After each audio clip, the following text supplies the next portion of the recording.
Hello and welcome to the Newsome MMA betting podcast. I'm your host as always, Newsome, and in this episode I'll be breaking down UFC on Fox 27 in Charlotte, North Carolina. I'm really excited for the card. I think we're going to see a lot of fun fights on the night, and also just a side note for anyone in the UK like myself, we'll have a finishing time of around 3 or 4 a.m. rather than the usual 6 a.m, which is just much better. I know it's only a couple of hours, but it really does make a difference at that time in the morning. Moving straight into the fight breakdowns as always.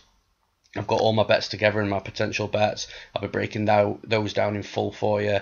Anything else at the end of the card that I've not bet, I'll just quick fire off. Just give a little reason why I'm picking who I'm picking and why. Nothing too in depth there though.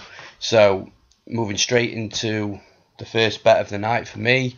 Well, the first bet on the breakdown, we've got in the main event Jacare Souza against Erik Brunson. Now, before I move into who I've bet and why, and just giving a general breakdown of the fight, I've been debunking a lot of myths lately. So I've had the, Rafael dos Anjos is too small for welterweight and he'll get bullied myth debunked. Cormier having a life-changing loss by John Jones. Debunked Volkan Ozdemir having ridiculous punching power. And in this podcast, there's going to be no difference. So I've got another one here. And it's regarding Erik Brunson. I've not heard it so much this time around, but in his last two fights, I heard it a lot in regards to Erik Brunson's got really poor fight IQ. He sticks his chin out and runs forward, winging bombs at his opponents, really recklessly. And it's not stemmed from nowhere, because we saw the last time he did it was against Whittaker, which is probably one of the worst game plans I might have ever seen in mixed martial arts. But since that Whittaker fight, I keep hearing it, and you've got an argument if the fight after Whittaker, that straight after I think it was Anderson Silva, you've got the argument there. Is he going to do it again? And I get that, but after that Whittaker fight, I was reading reports on how Brunson was training. He was apparently training with a tennis ball under his chin. Just really recognising that he made a huge mistake against Whittaker. He paid for it, and he's trying to fix his mistakes moving forward. And that is what we've seen. He didn't show any of that against Anderson Silva. He fought a really cool, calm fight. And to be honest with you, I watched that fight back 2 or 3 times myself, and I honestly think Brunson won that fight. I really don't think Silva won it at all. Then you've got the Dan Kelly fight, and again, I know it's Dan Kelly, and he doesn't pose too much of a threat on the feet, but still he went into that fight and he could have done exactly the same thing again, thinking, this guy's not that dangerous on the feet. I'm not sure he can knock me out. I tell you what I'll do. I'll go out and try and absolutely smash him like I did against Whittaker. He didn't. He was calm. He was composed. I know it ended quite quickly. I think it was a minute or so. But it's the fact that he didn't do that. He went in and he knocked Dan Kelly out. Same thing with Machida. Hearing it over and over again. I actually bet Erik Brunson against Machida. I got a pretty good line on him. I was pretty confident in him winning the fight. The knockout came a little bit quicker than what I expected, but I was hearing the same things again. Brunson, poor fight IQ, sticks his chin out, and I'm just sat there thinking, well, in his last 2 fights, I haven't seen evidence of him doing that. And the first fight after he did do that, I saw evidence of him trying to fix his problem. So, you put 2 and 2 together and you think, the guy's actually just improving his game, and at some point people will have to stop mentioning that because it won't be relevant. And I think we're slowly starting to see that happen now. Because like I say, I think I've heard it once, maybe twice at most, but as a whole, I've not heard it. And in fact, I've seen a few people betting Brunson as well. And that's exactly where I'm at with this fight. I've got 2 units on Erik Brunson at plus 150. I honestly thought he was going to be minus 150. That's where I guessed where the line was going to be, and also where I saw value as well. So having that completely flipped and having a plus instead of the minus, I was always going to bet this fight. I do have one main reservation though with betting Brunson, and that's if Jacare can get him down. And if he does get him down, I'll be very worried, because I think he'll submit him, especially if he's got, a minute and a half or 2 minutes to work before the round ends. I think he'll get that tap. But Brunson's takedown defense is actually really, really good, and it's better than when I was looking into the takedown defense. I had a look at the stats and watch tape. Doing all the study which you have to do in regards to making these sort of bets, and he's got 100% takedown defense. He's never been taken down, and I was surprised because he has fought Jacare previously many years ago. He did get knocked out in that fight. I'll talk a little bit about that a little bit later on. But he's fought Yoel Romero as well. He actually took Yoel Romero down 3 times. Romero failed on 4 attempts, I think it was. So he's got really good takedown defense. And the one thing that I've noticed that he does do, which I know other people have picked up on as well, is he uses wrist control really well in regards to when fighters are trying to clinch up with him to drag him to the mat, and we saw that performed well with Tyron Woodley against Damian Maia. That's how he stopped those takedowns. So controlling the wrist before they managed to get the lock behind the body, to complete your takedown. Usually when a fighter's got both hands locked around the body, if that most of the time they're going down, especially if they've got good takedown offense themselves. And that's how Brunson managed to stop takedowns with Romero that same way. And even though Romero was, in my opinion, the stronger fighter physically, Brunson didn't have to worry about trying to battle with him strength for strength, because he controlled the wrist and circled out, and he just did it really well. And I think that will work well with Jacare as well, because Jacare is not your type of fighter that will come in trying to shoot a double leg on you, or I know I'm not saying he hasn't got it, but technically the majority of the time he will just try and get a hold of you against the cage and just drag you to the mat, trip, or with whatever way possible. He's not your typical like D1 wrestler that will just shoot double legs. So I think that sort of takedown defense from Derek Brunson will work against Jacare, and especially with the size difference as well. I think Jacare will be the stronger fighter. So I can see the takedown defense being quite similar to how he approached the takedown defense against Romero, which was obviously successful in that fight. Now, I don't think Brunson's going to try and take Jacare down. I think that'll be a stupid thing to do.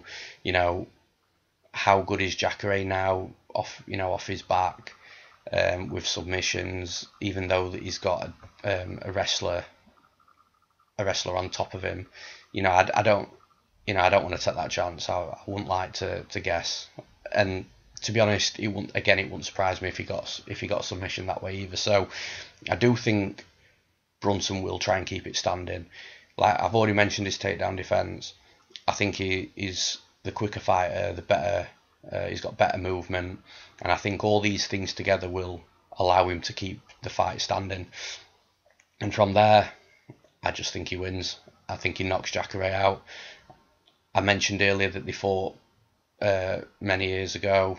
Jacare got the knockout, but back then, I mean, Brunson was relatively new to well, at least at that level of MMA, he was new to the sport.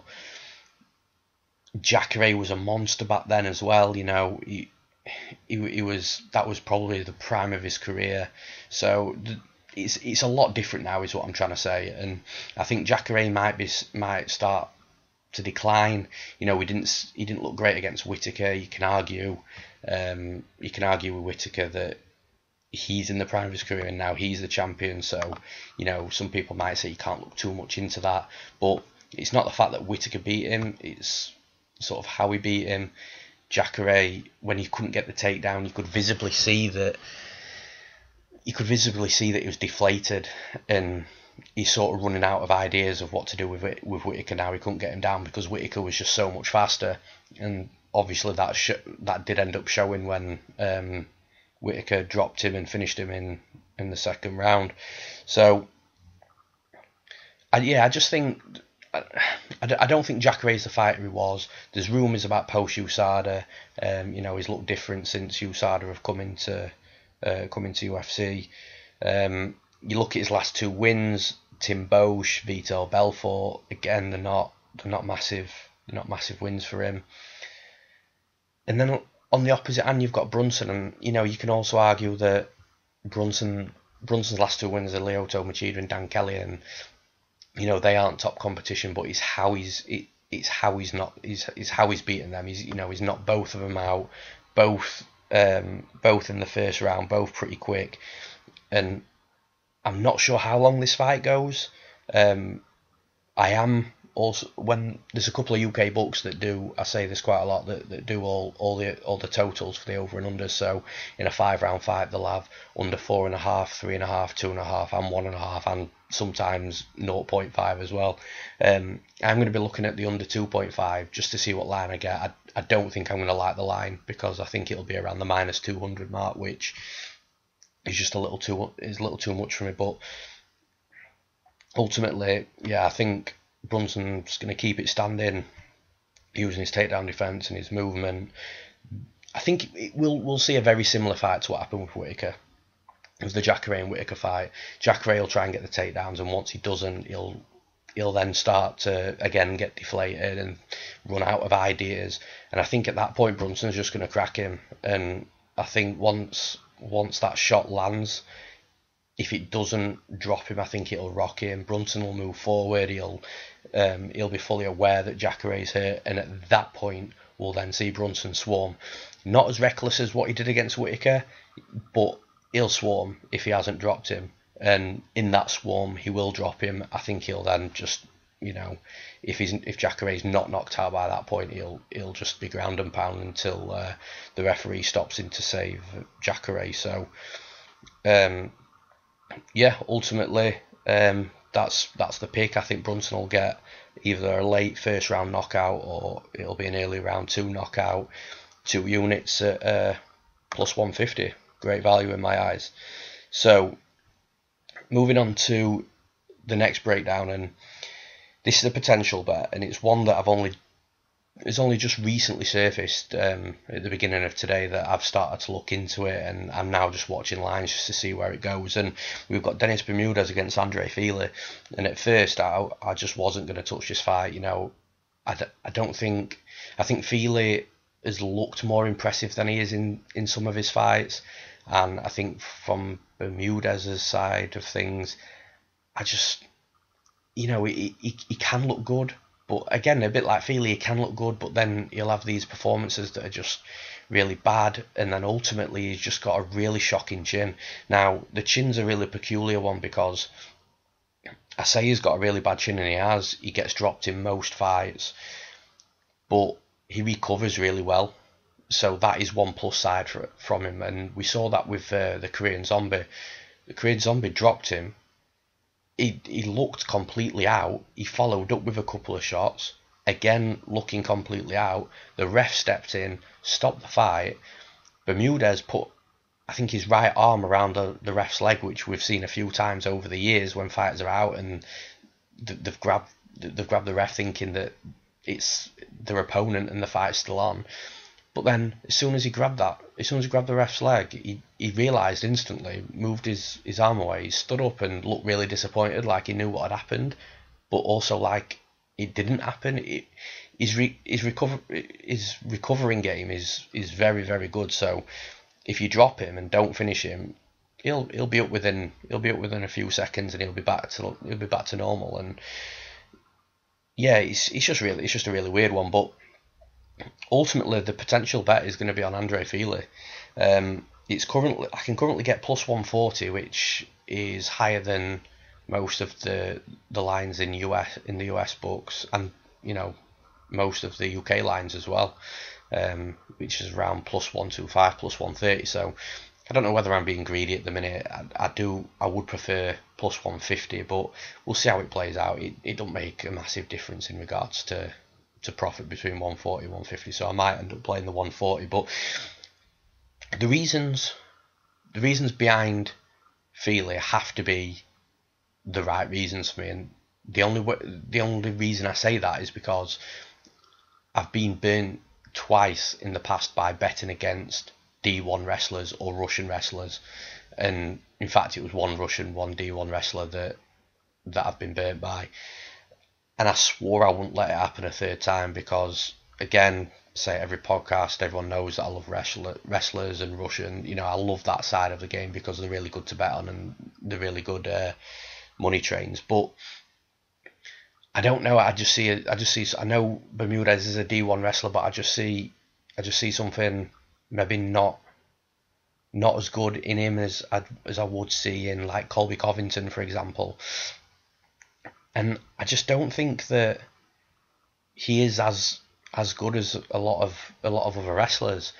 I think Fili's got good scrambles. He's got a good get-up game. He trains at Team Alpha Male, so he's training with a lot of great grapplers. He's also got Danny Castillo at Team Alpha Male as well, so he's going to have him more than prepared for the wrestling of Bermudez.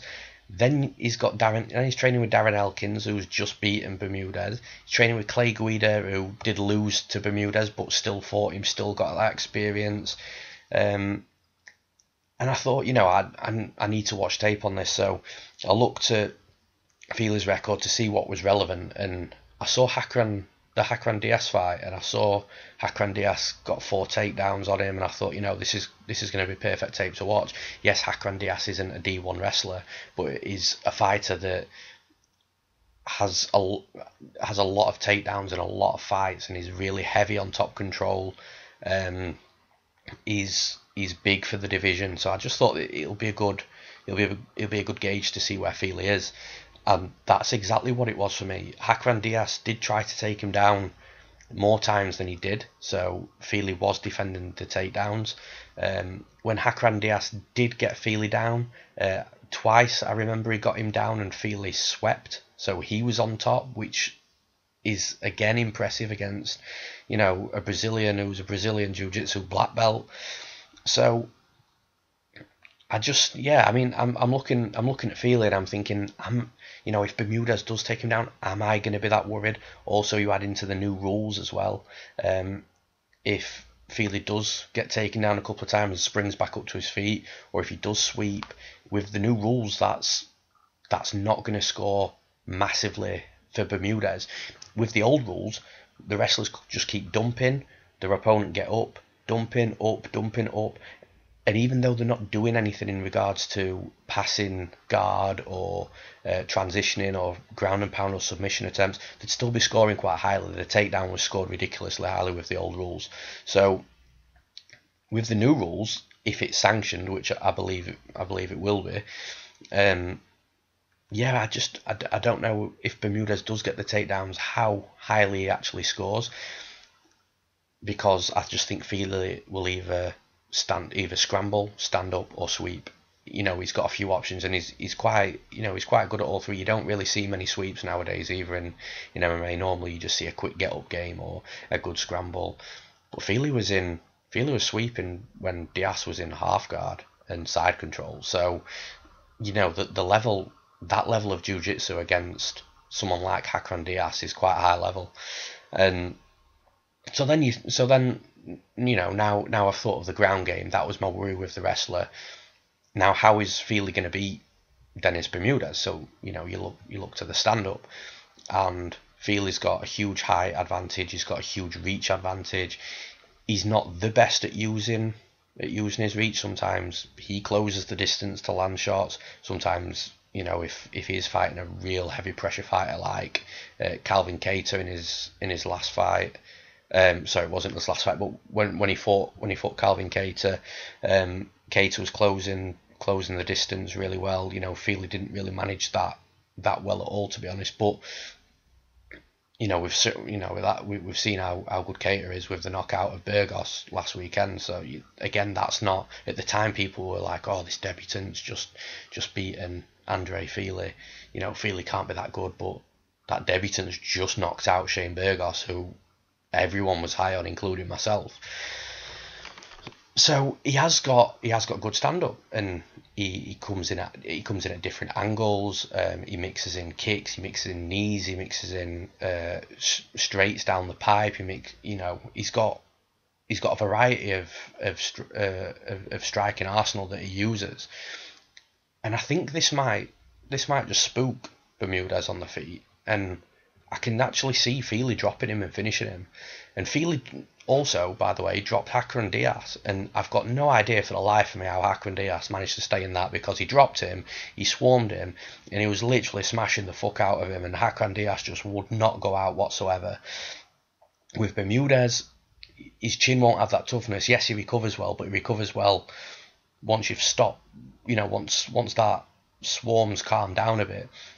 I can just imagine if that was Bermudez in Jacare Diaz's position and the shots that he was landing on Diaz, the referee would have stopped that for Bermudez, I think. So, yeah, I'm just, like I say, I'm not massively high on Fili, and he has performances that aren't brilliant, and he was getting clipped a little bit by Artem Lobov, who also had a massive height and reach disadvantage as well. But I think that if Bermudez isn't successful with his wrestling, or if he gets him down and he can't keep top control, I'm just struggling to think of how Bermudez actually wins the fight, because over 3 rounds stood up with striking exchanges. And bear in mind, Bermudez isn't a relentless wrestler either. He does look for takedowns, but he's not a guy that'll just spam takedowns. He'll get them when he thinks the time's right. He's more than happy to stand and strike. And I just think that when he's standing and striking with Fili over 3 rounds, I just think Fili's going to put him down at some point. And once he goes down, I think Fili will just ground and pound, wait for the referee to stop the fight. So, yeah, not a bet as of yet. Like I say, currently an underdog at plus 140, but I see a lot of value in that. I really don't see any value in Bermudez, and I really wouldn't advise anybody to bet him, even if even if you do think that Fili's not great and Bermudez is good, or you like him. And the reason I wouldn't advise betting on Bermudez is just because of his chin. How can you bet someone that doesn't have a great chin, even he does recover well? It's a really risky bet to make, especially at the odds that he is. So for me, in my opinion, all the values on Andre Fili. I do see legit paths to victory for him. I think he'll get the job done. I think it'll be a knockout round 1 or round 2, depending on if Bermudez comes out and shoots for the takedown, and then how Fili deals with that, things like that. But all fights stood up, and I think Fili will defend takedowns. He will stuff takedowns if he gets taken down. I think he can sweep and get top position himself, maybe even look for a submission. But ultimately, I think it's going to end whilst they're on the feet. Fili's going to knock him out and take the win. So again, just follow my my Bet MMA tips, which I'll reel off at the end. Follow me on Twitter at Newsome_MMA. Follow my website, newsomemma.co.uk, because when I do place this bet, these are the sort of places that you'll get notified of that bet if you do want to tail. So moving straight on to the next breakdown, we've got Vinc from Hell Pichel against Joaquim Silva. So the bets, Vinc Pichel, I've got 2 units on him as an underdog, again at plus 117. I think it's a really bad stylistic fight for Joaquim Silva. He's quite an entertaining fight to watch. It's a bit deceiving because his nickname is he's got BJJ in his nickname, and a lot of people seem to think that because of that he's a jiu-jitsu guy, which I've not really seen too much of his jiu-jitsu. He is a jiu-jitsu black belt, but just looking now, it's Neto BJJ his nickname. But he's generally a Muay Thai fighter. He's quite aggressive, he's quick, he comes out, he's got power. He's got 5 wins by knockout, so half of his wins have come by knockout. He's 10-0. Few fights in the UFC is for Maligari, Holbrook and Reza Medadi. So no names that are absolutely huge, although the Medadi win I think was a good win for him. But the reason why I think this is going to be a bad stylistic fight for Silva is because the fighters that the tape that I've watched anyway, the fighters that have really been the grinders or wrestlers or guys that really like to go to the ground, he's had trouble with. He got choked out by Gregor in the Ultimate Fighter Brazil. His first fight in the UFC for Nazareno Malagari, and that was a split decision. Malagari took him down once, but when he did take him down, Silva couldn't really get up. And also, when he realised that the takedown was there for Malagari, his striking started to halt a bit, which we see a lot when fighters are fighting against someone that is looking for the takedown. They sort of hold back a little bit because they're scared of overcommitting and getting taken down. It's a really common thing. Andrew Holbrook he knocked out, but listen, Holbrook's Holbrook. He's just got knocked out by Thibaut Gouti. He's, knocked out by Gillespie. Not saying that's a bad knockout because Gillespie's a good fighter, but it's not something that overly stands out for me that he knocked him out. Then you've got the Reza Medadi fight. Reza Medadi, grinder, takedowns, scored a lot of takedowns against Joaquim Silva. Again, another split decision. Now, for me, Silva winning the split decision against Malagari, I think that was the right call.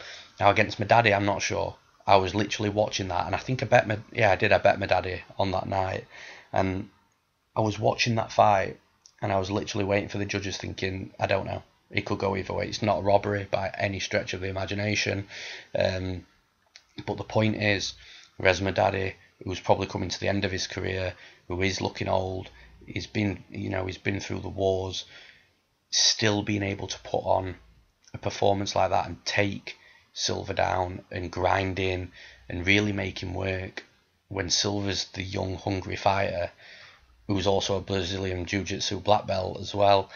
I think that Silva is going to be one of these strikers that are just going to have problems with grinders and wrestlers, which is what Vinc Pichel is. So Vinc Pichel he has got wrestling.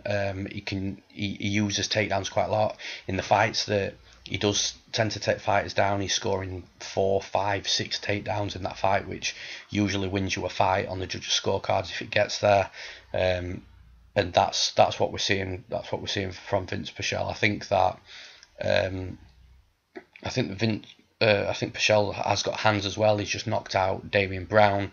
Damian Brown was, no fight I don't think was standing out at the point of the knockout, but Damian Brown was definitely the aggressor. He was definitely coming at him, and that's when he got caught. He got caught by a shot when Vinc Pichel was on the back foot. Put Damian Brown down, finished him, scored the knockout. A really, really good win. And that was after a layoff as well. I'm just looking now. He had nearly a 3-year layoff before that knockout of Damian Brown. That's not a great fight for someone that's had nearly a 3-year layoff to come back and take. Damian Brown is an absolute gamer. We've just seen the shots that he took from Frank Camacho, who also hits hard as fuck, and he took all them shots. And arguably Damian Brown nearly won that fight, even though he took some bombs. But yet Vinc Pichel knocked him out in round 1. After a 3-year layoff, and you look at his record as well. He's 10-1 with his only loss to Rustim Habilov, which again is not a bad loss. Rustim Habilov is your typical Dagestani born Russian. And you look at the loss, it was a suplex. He knocked him out rocked him with the suplex and then finished him with punches. That's not a bad loss. Anthony Nakoani beat him. He's a striker. Just like I don't think he's as good as Joaquim Silva, but the fact is he's taking these strikers and he's beating them with wrestling. And then you look at Silva's doing great against strikers, but getting beat by wrestlers. I just think it's a bad stylistic fight. I think that Vinc Pichel might have to weather an early storm. I think if Joaquim Silva comes forward and really starts putting the heat on him, I think a good counter or two might get the respect from Silva. Once he's got the respect from Silva, I think he should start shooting takedowns, even if he doesn't get them at first, even if Silva does defend him, which, I'm not saying he can't defend a takedown, but I think once Pichel really starts grinding him against the cage, I think he will get him down. So adding that together with a couple of counters and getting his respect, and then starting to spam a few takedowns, I think that I really do think that'll halt the game of Silva massively in this fight, and he will be very, very cautious of really waving forward and using his Muay Thai to try and put Pichel out, which that's his game. So at this point, Pichel will start to take over the fight. He will start to have his way. Ultimately, I think he'll win a decision. I don't think it'll be a split decision this time. I think it'll be unanimous. I think he will get hold of Silva. He will put him down. He will get top control. I don't think Silva will be able to stand up once his back is flat against the mat. And Pichel, in my opinion, only needs to do this for 2 rounds, because then he'll have the 29-28.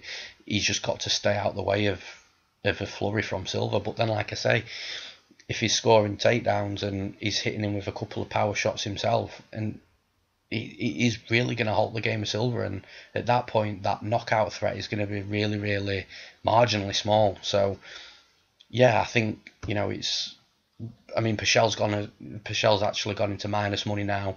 I got him at plus 117. I think he's like minus 110 now, which is a straight up pick him, because I think Silva's minus 110 as well in most places. There's still value on Pichel for me. I would say probably value all the way up to, I don't know, maybe even minus 150. I genuinely think it's a bad stylistic fight, and when you get fights like this, especially when you're favouring the style of the takedown against somebody that struggles against grinders and wrestlers, that's the best stylistic fight to bet on, definitely. So yeah, I've got plus 117. I think there's ridiculous value in that. He's minus 110 now. If you are liking Vinc Pichel, if it was me, I would bet him now, because I think the line's already moved over to minus. I can't see it moving back up to plus money now. Like, one of the things that when I'm line reading and I'm thinking to myself, okay, I like this fighter, but when shall I bet on the fighter? What shall I do? The first question I tend to ask myself is, who's going to bet the other guy?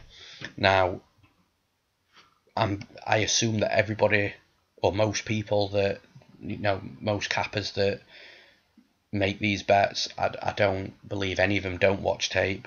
So I think once you do watch tape, I think people are going to see what I've described, and therefore I don't see, some people might think that Silva will come out, and in that early exchange, Silva will knock Pichel out, or some people might see that, and that's fine. But I just think from the majority, I think people will pick up on the main weakness of the main weakness of Silva is the strength of Vinc Pichel.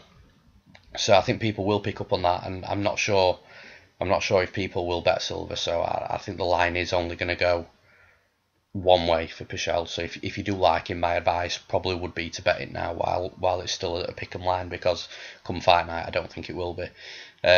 So yeah, 2 units on Vinc Pichel at plus 117. And then moving on to the last bet of the night for me, which is the first fight of the night, we've got Niko Price against George Sullivan. Now, I'll be honest, I didn't really know too much about George Sullivan coming into this card. I couldn't remember him at all. So yeah, I had to do a bit of digging around him, because Niko Price is a fighter that I do like. He's exciting. He's got a lot of toughness, which is good as well. That when you've got a fighter that's exciting, because he will put himself out there. He doesn't mind exchanging, taking a punch to give a punch, and that's Niko Price. So he's a fighter that I like. So I thought, I'll look into this as a potential bet for Price and just see what George Sullivan's about. So, I mean, the first thing that I did is I just went straight on. I went straight on to the internet just to see his record, who he'd beaten when he last fought, all the general things that you have to look for. And the first thing that struck me is he hasn't fought since January 2016, so he's coming now to a 2-year layoff.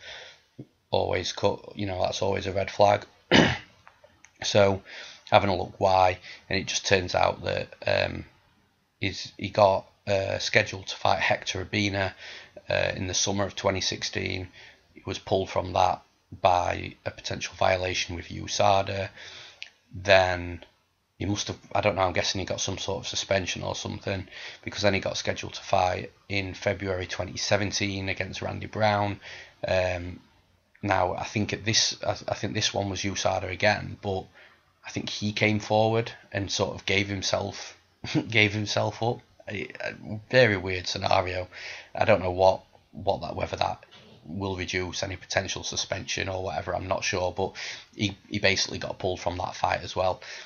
And now we're leading up to the Niko Price fight. So it's a guy that was clearly using some performance enhancing supplements of some sort to get pulled by USADA twice. It's not a fluke, it's not a coincidence. You must have been using something, which again, like I explained last week with Makhachev and Tibau. Tibau coming off being popped by USADA, what's he going to look like now? He's not got the performance enhanced supplements in his body. How is he going to perform? Is it going to have digressed him a lot, or is he still going to be the same? Or because we don't know what these guys are taking and why. So similar questions with Sullivan. Is he going to look the same, or is he going to look worse? I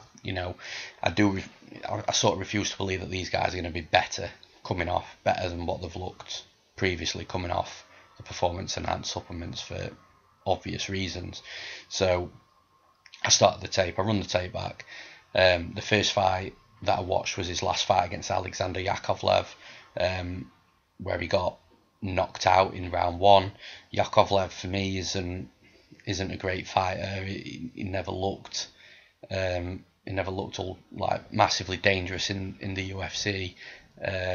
So I think getting knocked out by Yakovlev really does speak volumes in a way. And no disrespect to Yakovlev, but when you're betting on fights and you're watching tape, it's the sort of stuff that you've really got to take in.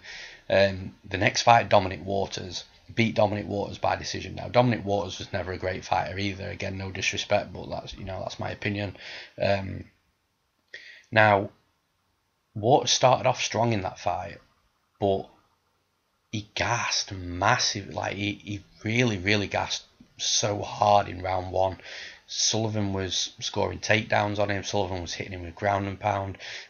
He just couldn't put him away, which is really surprising in a way, because out of Sullivan's 17 wins, he's not got a bad record. He's 17-5, but out of his 17 wins, he's got 11 by KO. So it's really surprising that he couldn't put Waters away when he was really hurt. He was really gassed, and he was on top of him, raining strikes down.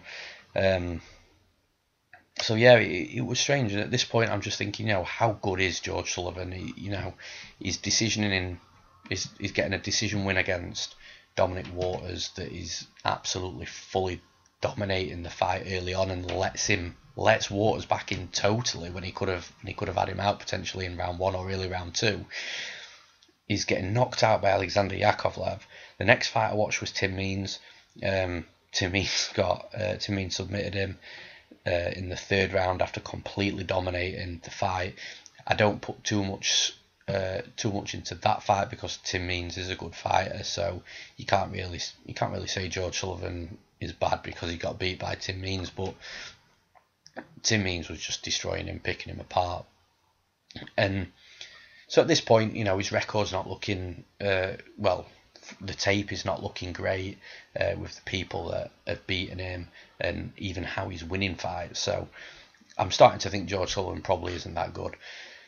Then I'm looking at his style. Now, his style is really similar to Niko Price's. Both guys like to stand. Both guys do look for the odd occasional takedown, but they're not too prolific at it.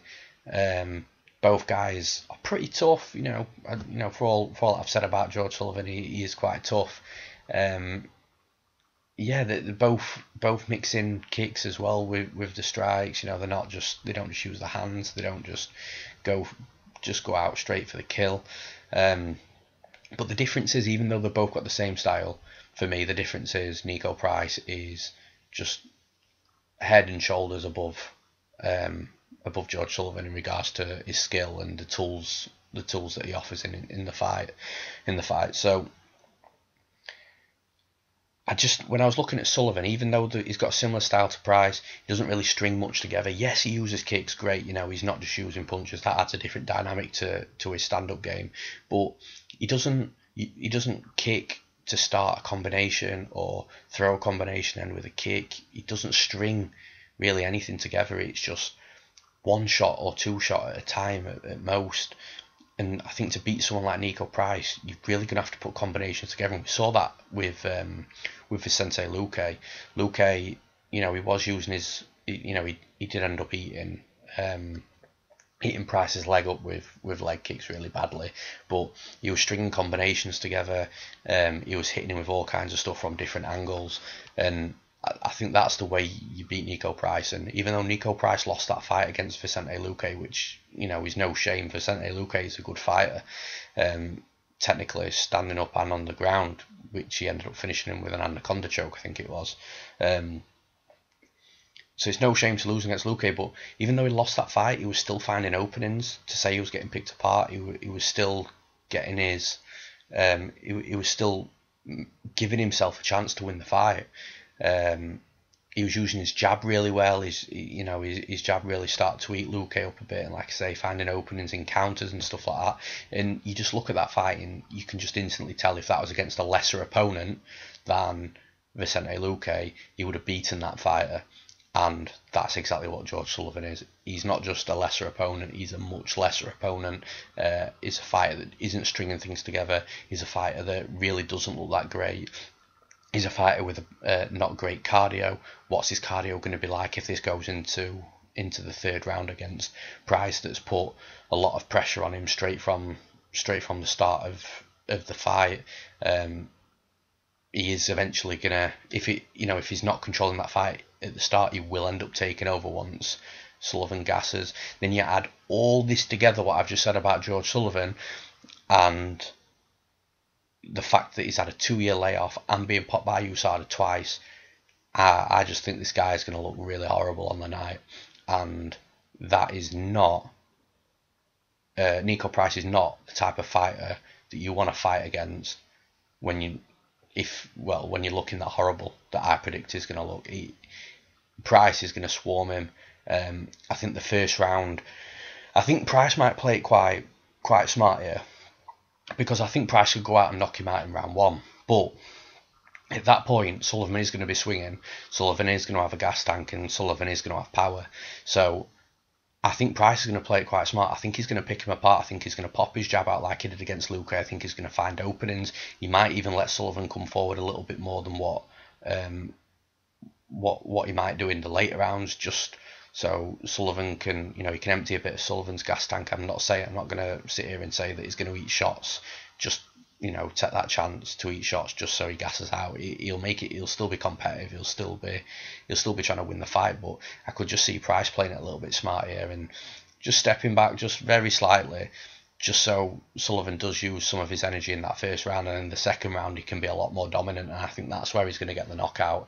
And ultimately, I think that's how the fight's going to end. I've got 2.5 units on Niko Price at -187. I think the line is around -225 now. So again, beat the line. That's moved a little bit bigger.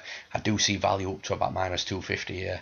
If I'm honest, I just think George Sullivan isn't a great fighter. I think Niko Price has been, I don't think he has been active since he's come into the UFC. He has picked up good wins. He's beaten Alan Jouban. I know he didn't look too great against Alex Morono, but he can be a tricky... I'm not saying he's a great striker, but he can be a little bit tricky. The bottom line is, though, he still knocked Alex Morono out regardless of what happened in that fight.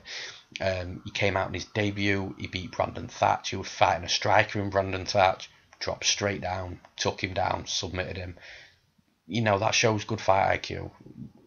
Niko Price is someone that's got a lot of knockouts. He could have easily come out against someone like Brandon Thatch, and had a nice striking battle with him. Maybe attracted a few more fans by putting on an exciting fight. But the bottom line is he saw risk in doing that, even though he was confident in himself as a striker. He saw risk in it, so he just took him down and submitted him. And it's things like that for me that make me really like Price. And like I say, just especially in this fight against George Sullivan, that's just got so many red flags on him. And, I think he's 36, 37 now. I'd be really, really surprised if George Sullivan beat Niko Price. And Niko Price is my most confident bet of the night by a mile. So, I've got 2.5 units on Niko Price at -150. And that sums up my full breakdowns. So just moving on to the quick fires now. So we've got the first one I'll break down is Jordan Rinaldi and Gregor Gillespie.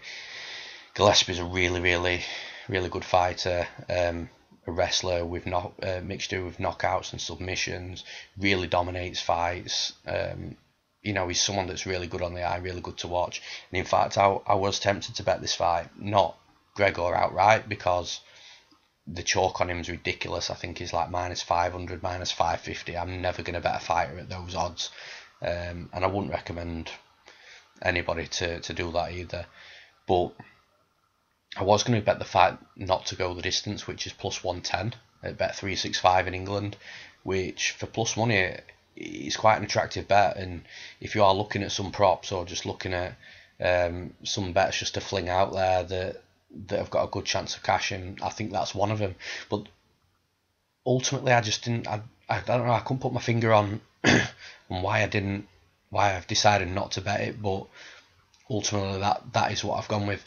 The thing is with Gillespie, he dominates fights. If he can't knock you out cold on the feet, which I don't think he's a great striker. I think he's just aggressive and does have power. If he doesn't knock you out on the feet, he does dominate. He will take you down and dominate on the ground, look for submissions or look for ground and pound. But the problem he's going to have with Rinaldi here is Rinaldi's is a good grappler himself. He's got 9 wins by submission. And I'm going into a bit more in depth here than it's supposed to be a quick fire. But I don't know. I couldn't put my finger on it, but I can definitely see a decision win for Gregor Gillespie as well.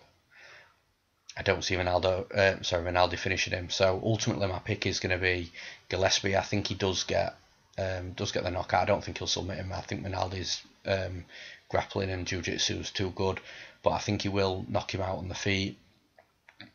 Like I said, if you like, the fight doesn't go the distance at +110. That's the best price at Bet365, so that's where I'd go for that if I were you. Ultimately, not for me, not this time. But yeah, Gillespie by KO. The next fight we've got Drew Dober and Frank Camacho. Not massively high on Drew Dober. I think he's got more skills. I think he's the better well-rounded mixed martial artist than Frank Camacho. But when you're getting outstruck by Olivier Aubin-Mercier, who's a known grappler and jiu-jitsu practitioner, not really known for his striking, when you're getting outstruck by him, I've got reservations about you. So my pick's going to be Frank Camacho. I think at some point in the fight he's going to land something heavy, and I think he's going to knock Dober out. Then next up we've got Bobby Green and Erik Koch. Not massively high on Erik Koch. I don't really know much to say about him. I just think he's quite just your average mixed martial artist. I'm not massively high on Bobby Green either, to be fair. But I just think Bobby Green's looked a little better as of late. He didn't beat, but Rashid Magomedov.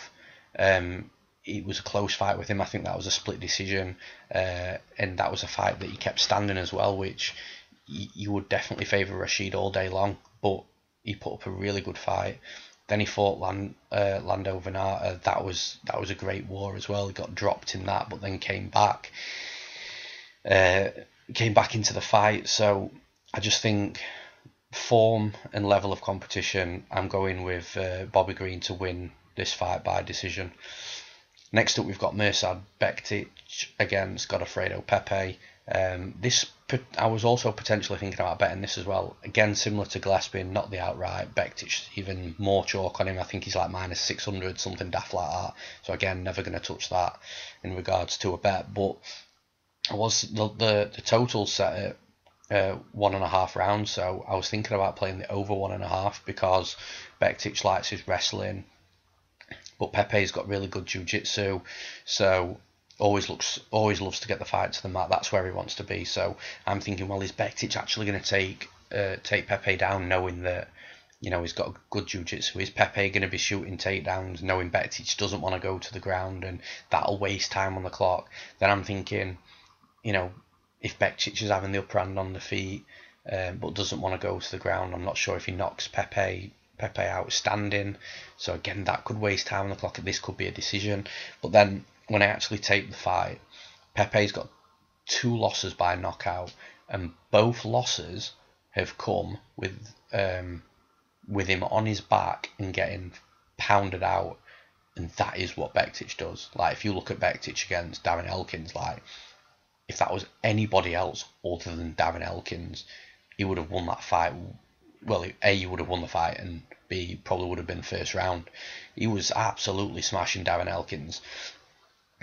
But then you look at Pepey, and the tape that I watched, after like 2 or 3 punches or elbows, it was almost like he was giving up, turtling up, and just accepting that he was about to get pounded out without actually trying to get out of the bad position. So yeah, it was really funny because I say everything that was weighing up in my head before I watched tape really solidified me actually passing this bet, and that's the beauty of tape. So I think Mirsad Bektic is going to get the takedown, or Pepey's going to shoot for a takedown and get put on his back, which is what happened in both the other fights, by the way, where he got pounded out. He was the one that went for the takedown. So I think ultimately Pepey's going to end up on his back. Bektic's just going to pound him out in round 1. Next up, we've got Katlyn Chookagian against Mara Borella. Don't really know too much about Borella here, but you know, her record doesn't seem the best to me. You know, she's been knocked out by Anna Elmos, which instant red flag. But Katlyn Chookagian's looked decent herself. You know, she's beaten Alvina Aldana, that I really like. In fact, her only loss is to Liz Carmouche, which is not a bad loss. So, I mean, it's an easy pass for me. But ultimately, I'm going to go Chookagian to win via a decision. So next up, we've got Randa Markos and Juliana Lima. 100% never betting a Randa Markos fight again. I bet her against Esparza. I believe she got robbed. Some people disagree. That's fine. You know, everyone sees close. Everyone can see a close fight very differently, which, you know, I understand and I appreciate. But for me, I think Esparza won that fight. So in my eyes, I got robbed off that win and that money that would have cashed that night. And then I bet Alexa Grasso against her. That was a split decision that shouldn't have been a split in my eyes. So, you know, although I did cash and I did win the bet that night, and I almost nearly got robbed again. So they're just always too close a fight. So like I say, I swore I'd never bet Markos again. And it's going to be another close fight. You know, Juliana Lima's not bad. She's got 4 losses, 3 of them are to Tisha Torres, Carla Esparza, and Joanna Jacare. So all of them, you know, the 3 out of the 4 really not bad losses whatsoever. Ultimately, I'm gonna go with Randa Markos because she just seems to. I know she didn't come out with her hand raised against Grasso, but she got beat by Grasso pretty comfortably in my eyes. I think it was a very clear 29-28, yet the judges almost gave her the fight. So because this is going to a decision, I'm going to pick Markos to win, but it's not a confident one. I won't bet it. The next one, we've got Justine Koch against Ji Yeon Kim. Now, again, I know about Justine Koch, not sure about Ji Yeon Kim. What I do know though is that Kim is coming down a division and Koch is coming up a division, which can sometimes have an effect, especially if grappling's involved, because person coming down is usually the stronger fighter.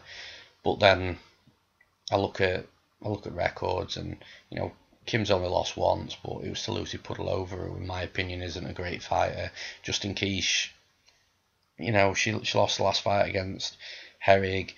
She had a tough fight against Yoda. Some people said that she lost that fight. She beat Nina Ansarov. She's beaten Randa Markos. So she's got a mixture of okay wins and losses, and also fights that she won that maybe she shouldn't have won. So for me, all red flags. And Justine Koch, the line on her is I think like -300 or something like that. So nah, definitely not for me. I'm picking Koch to win by decision, but absolutely no bet from me. And then the last fight of the breakdown of the podcast is a fight that actually got added, I think yesterday or the day before, by two guys that honestly I don't know anything about. I've added it to here just because it's on the card. I've had a little look at the records, but I've never seen any of them fight, and yeah, I don't really know too much about them. But we've got Austin Arnott against Corey Sandhagen. Austin Arnott is coming off a loss to Brandon Davis, who we saw on Saturday, who didn't look particularly great, and he lost by decision on Dana White's Tuesday Night Contender Series. So for me, that in itself just screams, well, not screams a bad fighter, but definitely a fighter that you definitely need to see more high level before you can start considering placing a bet on him. Just looking at his noticeable wins, the only one that stands out is Chris Dempsey, and Chris Dempsey's not great either. So, like I say, it would never look good from. Even if this fight was added a month ago, I don't think I would have taped it. So, moving on to Corey Sandhagen, 7-1, one loss by decision, fighting out of Grudge Training Centre and Eastern Brazilian Jiu-Jitsu. There's not a lot I can say really. He's been fighting in the LFA and RFA.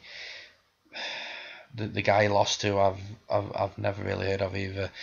It's tough. It's tough to break fights down when they're added so quickly and you don't know much about them. Ultimately, just for the fact that he's been on Dana White's Tuesday Night Contender Series and lost the decision against a fighter that is now in the UFC, I will be siding with Austin Arnott. But honestly, if you're betting this, really look into it before you put the bet down, because I can't really offer too much in regards to a breakdown there. But that's it. That's it for the card. So, like I say, I'm really looking forward to it. Just a quick rundown of my bets. I've got 2 units on Derek Brunson to beat Jacare at +150. I've got 2 units on Vinc Pichel to beat Joaquim Silva at +117. I've got 2.5 units on Niko Price to beat George Sullivan at -187, and then the potential bet with Andre Fili, hoping to get +150. I might even just shoot the 140. I'll play it out as it goes. That's likely to be only a 1 unit bet though, so not too much on that. And yeah, that's it. I mean, keep an eye on my Bet MMA Tips account, which is betmma.tips/Newsome MMA. Make sure you follow me on Twitter as well. That's where I always have all my general conversation, all my chats. I go back and forth with people on fights. When I post a fight and they disagree with me, really don't mind that. Always love the debate. Everyone's got different views and thoughts, so that's always fun to have that back and forth. My handle's at Newsome_MMA. Keep an eye on my website as well. I've had a couple of meetings now in 2018 with some stuff that's going to be going forward.